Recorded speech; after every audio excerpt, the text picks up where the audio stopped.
ఉస్మానియా హాస్పిటల్లో జూనియర్ డాక్టర్లు ఆందోళన బాటపట్టారు. ఐఎంసీ వార్డులో చికిత్స పొందుతూ ఆదివారం రాత్రి ఓ మహిళా రోగి మృతి చెందింది. మహిళ మృతికి డాక్టర్ల నిర్లక్ష్యమే కారణమని ఆరోపిస్తూ ఇద్దరు జూనియర్ డాక్టర్లపై రోగి బంధువులు దాడికి దిగారు. దాడిని ఖండిస్తూ జూనియర్ డాక్టర్లు విధులు బహిష్కరించారు. దాడి ఘటనలు మరోసారి జరగకుండా ప్రభుత్వం చర్య తీసుకోవాలని డిమాండ్ చేస్తూ సమ్మెకు దిగారు జూనియర్ డాక్టర్లు. దీనికి సంబంధించి పూర్తి డీటెయిల్స్ మా ప్రతినిధి రవి అందిస్తారు. రవి, ప్రస్తుతం ఆసుపత్రి దగ్గర ఎటువంటి పరిస్థితి ఉంది? జూనియర్ డాక్టర్ల డిమాండ్కు అధికారులు ఏం చెబుతున్నారు? రిషి, ఉస్మానియా ఆసుపత్రిలో నిన్న రాత్రి నుంచి ఆందోళనకర పరిస్థితి నెలకొంది. నిన్న రాత్రి ఒక రోగి మృతి చెందడానికి కారణం డాక్టర్లే అని భావిస్తూ ఆ రోగికి సంబంధించినటువంటి బంధువులు డాక్టర్లపైన దాడికి దిగారు. మొత్తంగా నిన్న రాత్రి ఎవరైతే పేషెంట్ ఒకసారిగా తను చనిపోవడంతో మృతికి కారణము డాక్టర్స్ లేకపోతే అక్కడ ఉన్నటువంటి సిబ్బందే కారణం అని చెప్పి భావిస్తూ వాళ్ళపై ఒకసారిగా వెనక ఉన్నటువంటి అటెండెంట్స్ దాడికి దిగారు. అయితే మొత్తంగా దీన్ని ఖండిస్తూ ఉన్నారు. ఎందుకంటే మాకు హాస్పిటల్లో భద్రత లేకుండా పోయింది, పేషెంట్స్ వెనక వస్తున్నటువంటి అటెండెంట్స్ నిగ్రహం కోల్పోయి వాళ్ళు మాపై దాడికి దిగుతున్నారు అని చెప్పి కోల్పోతున్నారు. మొదటగా ఒక ఎస్పీఎఫ్ని ఏర్పాటు చేయాలి, మాకు రక్షణ కల్పించాలి అని చెప్పి జూడాలు అవ్వచ్చు లేకపోతే హౌస్ సర్జన్లు ఈరోజు విధులు బహిష్కరించి ఆందోళన బాట చేపట్టారు. నిన్న రాత్రి ఒక అటెండెంట్స్ దాదాపు డాక్టర్ అవ్వచ్చు, ఆ తర్వాత నర్సు, మరో ఇతర సిబ్బంది పైన ఒక్కసారిగా దాడికి దిగారు. అయితే డాక్టర్స్ తమ ప్రయత్నం తాము చేస్తున్నప్పటికీ కూడా వెనక రోగి తరఫు బంధువులు అవ్వచ్చు లేకపోతే వెనక వస్తున్నటువంటి వాళ్ళు అవ్వచ్చు తమ నిగ్రహం కోల్పోయి ఇలాంటి దాడులకు పాల్పడుతున్నారు అనేటటువంటి. అయితే ఈ మంత్లోనే ఇది రెండోసారిగా చెప్పుకోవచ్చు.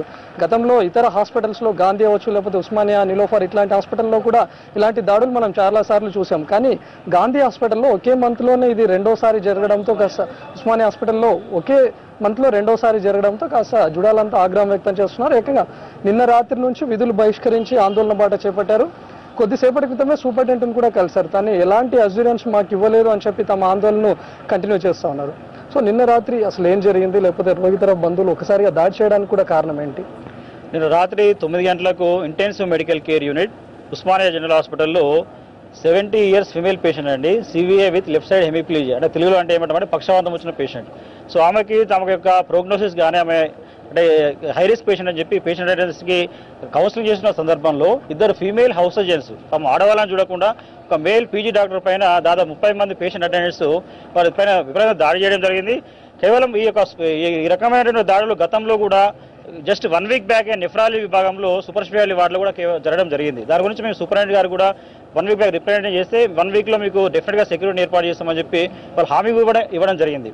కానీ రిపీటెడ్గా గతంలో ఈ రకమైనటువంటి జూనియర్ డాక్టర్ల పైన డాక్టర్స్ మీద దాడి జరుగుతూ ఉంటే మేము ప్రభుత్వానికి రిప్రజెంట్ చేయడం జరిగింది. అయితే ఒక రిప్రజెంటేటివ్ బదులుగా వాళ్ళు ఓన్లీ క్యాజువాలిటీలో ఎమర్జెన్సీ ఏరియా ఉన్నటువంటి క్యాజువాలిటీలో all teaching hospitals Telangana state Osmania, Gandhi, KMC, MGM, తర్వాత ఆదిలాబాద్, నిజామాబాద్ కొన్ని హాస్పిటల్స్లో special protection force only 4 constables అంటే పోలీస్ వాళ్ళు విత్ గన్స్తోని ఓన్లీ క్యాజువాలిటీ ఏరియాలో ఏర్పాటు చేయడం జరిగింది. ఇప్పుడు ఉస్మానియా హాస్పిటల్ చూసుకుంటే మీకు ఆర్ఐసీయూ ఉంటుంది, అక్యూట్ మెడికల్ కేర్ ఉంటుంది, ఇంటెన్సివ్ మెడికల్ కేర్ యూనిట్ ఉంటుంది, సర్జికల్ ఐసీయూలు ఉంటాయి. సో ఇట్లాంటి అన్ని ఏరియాల్లో కూడా మీరు స్పెషల్ ప్రొటెక్షన్ ఫోర్స్ ఏర్పాటు చేసి ఉంటే ఈ రకంగా దాడులు జరిగేటువంటిది కాదని చెప్పి ఈ రకంగా మేము తెలంగాణ ప్రభుత్వం విజ్ఞప్తి చేయడం జరుగుతూ ఉంది. సో ఇమీడియట్లీ ఏదైతే ఎమర్జెన్సీ ఏరియాలు ఉన్నాయో వాటిలో with police special protection force ఏర్పాటు చేసి తర్వాత ఎవరైతే దాడి చేసినారో వాళ్ళని ఇంతవరకు అరెస్ట్ చేయాలి, వారి మీద కఠిన చర్యలు తీసుకోలేదు.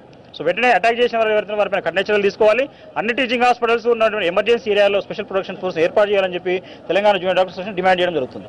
అయితే నిన్న రాత్రి ఒక్కసారిగా పేషెంట్ బంధువులు లాగవచ్చు లేకపోతే వెనక వచ్చిన వాళ్ళు 30 మంది వరకు దాడికి పాల్పడ్డారని చెప్తున్నారు.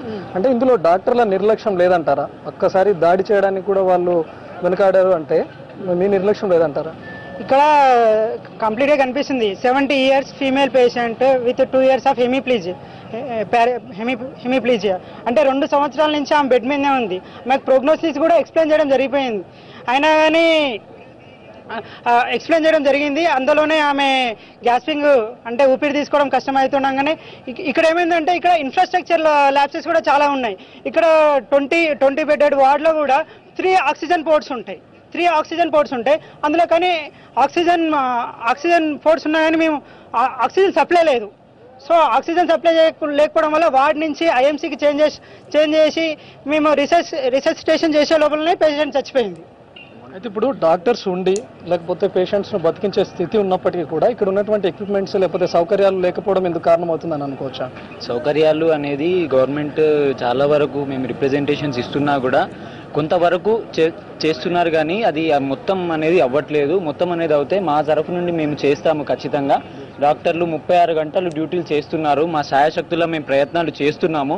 అయినా కూడా ఇలాంటి దాడులు, ఇలాంటి భయానక దాడులు జరగడం అనేది మాలో కూడా ఒక రకమైన భయాన్ని భయాన్ని చేసి మాలో కూడా ఎంతవరకు అయితే మేము వర్క్ చేయాలో అంతవరకు మేము వర్క్ చేయలేకపోవచ్చు. ఒక్కొక్కసారి ఈ దాడులు ఎవరెప్పుడు చేంజ్ చేస్తారా, మా సైడ్ నుంచి మేము 100% చేసిన పేషెంట్ 70 ఇయర్స్ ఫీమేల్ అని అంటే 70 ఇయర్స్ అంటే ఆల్మోస్ట్ వాళ్ళ బాడీ పార్ట్స్ అన్ని, ఆర్గాన్స్ అన్ని ఏదైతే ఈ ఫిజియలాజికల్గా ఏదైతే స్ట్రెస్ ఉంటుందో అన్నీ చేసుకొని మనకు ఇదవుతుంది. ఎప్పుడైతే ఇప్పుడు బండి ఉంది, ఏదో బండి చక్రాలు ఉన్నాయి, కొత్త బండి తీసుకుంటాం, మనం నడుపుతూ ఉంటాం, 2 టైర్లు ఖరాబ్ అవుతాయి, 2 టైర్లు మార్చుకోవడానికి వీలు ఉంటుంది. కానీ బాడీ అట్లాంటిది కాదు.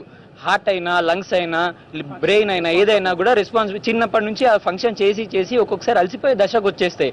ఆ టైంలో స్ట్రోక్ రావడం అనేది ఇస్కిమిక్ స్ట్రోక్ అయినా, సెరిబ్రల్ హెమరేజ్ అయినా, ఏదైనా ప్రోగ్నోసిస్ బ్యాడ్గానే ఉంటుంది ఆ టైంలో. అండ్ ఆ టైంలో పేషెంట్ అటెండర్స్ కూడా ఎక్స్ప్లెయిన్ చేయడం జరిగినా కూడా ఇక్కడ సెక్యూరిటీ ఒక్క టైంలో ఇంతకుముందు మధ్యాహ్నం 12 to 1, ఈవినింగ్ 4 to 6 వరకే ఉండేది. ఇప్పుడు అలా ఏం లేదు. ఎప్పుడు పడితే అప్పుడు వచ్చేస్తూనే ఉంటారు. 30 మెంబర్స్ సెక్యూరిటీ ఉన్నా కూడా 30 మెంబర్స్ వచ్చారంటే ఏంటి అర్థం? అంటే అడ్మినిస్ట్రేషన్ ఫెయిల్యూర్ ఉంది. మాకు సెక్యూరిటీ లేదు ఇక్కడ. మాకు ఎప్పుడు వర్క్ చేయాలన్నా సరే ఎప్పుడు ఎవడొచ్చి దాడి చేస్తాడా ఏందనేది ఇట్లాంటి భయాందోళన ఎన్విరాన్మెంట్లో మాకు పనిచేయాల్సినంత అయినా మేము చేస్తున్నాం. ఎందుకు? పేషెంట్ల కోసం చేస్తున్నాం. అయినా కూడా ఇంతవరకు మేము చేసినా కూడా మాకు మా మీద ఇలాంటి దాడులు జరిగితే ఇంకా మేము ఎలక్టివ్సీ బాయ్కాట్ చేశాము. మాకు స్పష్టమైన హామీ కోరుతున్నాం. మేము సెక్యూరిటీ కావాలి, స్పెషల్ ప్రొటెక్షన్ ఫోర్స్ కావాలి. ఎక్కడైతే ఇప్పుడు సీసీ కెమెరాస్ అనేవి కూడా మాకు ఉండాలి. ఎక్కడైతే అలారం సిస్టమ్ ఒక్క దగ్గర బజర్ నొక్కితే ఇంకో దగ్గర మొత్తం అలారం, హాస్పిటల్లో ఉన్న వేరే సెక్యూరిటీ సిస్టమ్ వేరే సెక్యూరిటీ వాళ్ళు అలర్ట్ అయ్యి ఎక్కడైతే ఉన్నాయో అక్కడ దగ్గరకు వచ్చేస్తారు.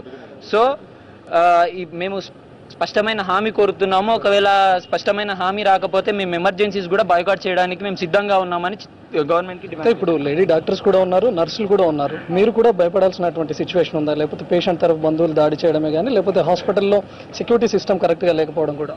ఇప్పుడు main topic security system. 100% efficient and sufficient security ఉంటే వీల్ గివ్ అవర్ 100%. ఇప్పుడు ఎలా ఉంటుందంటే ప్రజల ప్రాణాలు కాపాడే మేము మా సెక్యూరిటీకి కోసం పాకులాడాల్సి వస్తుంది. ఎన్నిసార్లు ఆల్రెడీ 19th ఈ మంత్ 19th అయినా కానీ we reported again proper measures తీసుకోలేదు. మళ్ళీ వీ వాంట్ టైం అంటున్నారు. మరి ఎప్పుడవుతుంది? అది ఎప్పటికవుతుంది?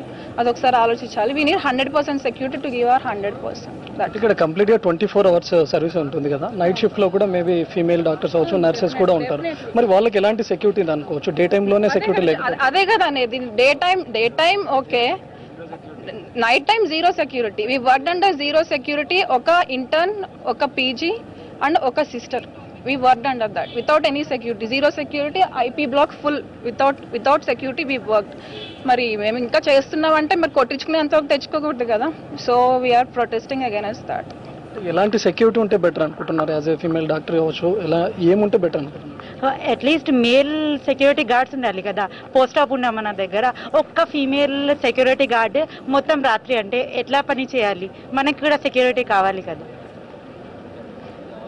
మొత్తంగా గాంధీ హాస్పిటల్లో పేషెంట్స్ ఉస్మానియా హాస్పిటల్లో పేషెంట్ తరఫు వచ్చినటువంటి వాళ్ళందరూ దాడులకు పాల్పడుతున్నారు అంటే వీళ్ళకి కరెక్ట్ సెక్యూరిటీ సిస్టమ్ లేకపోవడమే కారణం అని చెప్తా ఉన్నారు. అయితే ఇక్కడ గార్డ్స్ని ఏర్పాటు చేయాలి, అదేవిధంగా స్పెషల్ సెక్యూరిటీ ఫోర్స్ను కూడా ఏర్పాటు చేస్తే బెటర్ అని చెప్తున్నారు. అదేవిధంగా హాస్పిటల్ చుట్టూ కూడా సీసీ కెమెరాలు, లోపల ఇన్సైడ్ కూడా సెక్యూరిటీ కెమెరాలు ఏర్పాటు చేయడం, లేకపోతే అలారం లాంటి సిస్టమ్స్ను కూడా ఏర్పాటు చేస్తే మేము సెక్యూర్గా ఉండొచ్చు అని చెప్తా ఉన్నారు. అయితే పేషెంట్స్ ప్రాణాలు కాపాడే తమకు మా ప్రాణాలకు భద్రత లేకుండా పోయింది. ఏకంగా దాడులకు దిగేటటువంటి పరిస్థితి వస్తే ఇకపై ఇలాంటి దాడులు కనుక పునరావృతం అయితే ఎమర్జెన్సీ సేవలను కూడా నిలిపివేస్తామంటున్నారు. నిన్న జరిగినటువంటి దాడితో ఈరోజు విధులు మాత్రమే బహిష్కరించారు. ఎమర్జెన్సీ సేవలు కంటిన్యూ అవుతున్నాయి. జుడాలు అదేవిధంగా హౌస్ సర్జన్లు మాత్రం ఈరోజు విధులు బహిష్కరించినప్పటికీ అటు నర్సింగ్ అసోసియేషన్ మద్దతు కూడా వీళ్ళకు ఉంది.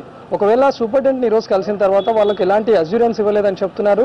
ఇదే కనుక కంటిన్యూ అవుతే తమకు ఎలాంటి అజ్యూరెన్స్ ఇవ్వకపోతే మాత్రం ఎమర్జెన్సీ సర్వీసెస్ను కూడా నిలిపివేస్తామని చెప్తున్నారు. వీళ్ళంతా ఈరోజు జుడాలందరూ కలిసి సూపరింటెండెంట్ను కూడా కలిశారు. అయితే ఇక్కడ డే టైంలో కొద్దిమేర సెక్యూరిటీ ఉన్నప్పటికీ నైట్ టైం జీరో సెక్యూరిటీగా ఉందని చెప్తున్నారు. అదేవిధంగా ఫీమేల్ డాక్టర్స్ కూడా ఉన్నారు, నర్సులు కూడా ఉన్నారు. తాము విధులకు రావాలంటేనే కూడా భయాందోళనకు గురైనటువంటి సిచ్యువేషన్ వచ్చిందనే చెప్తున్నారు. మొత్తంగా ఇక్కడ ఒక స్పెషల్ సెక్యూరిటీ ఫోర్స్ను కూడా ఏర్పాటు చేస్తేనే మేము ఇకపై విధులు బహిష్కరించే సిచ్యువేషన్ ఉందని చెప్తాను.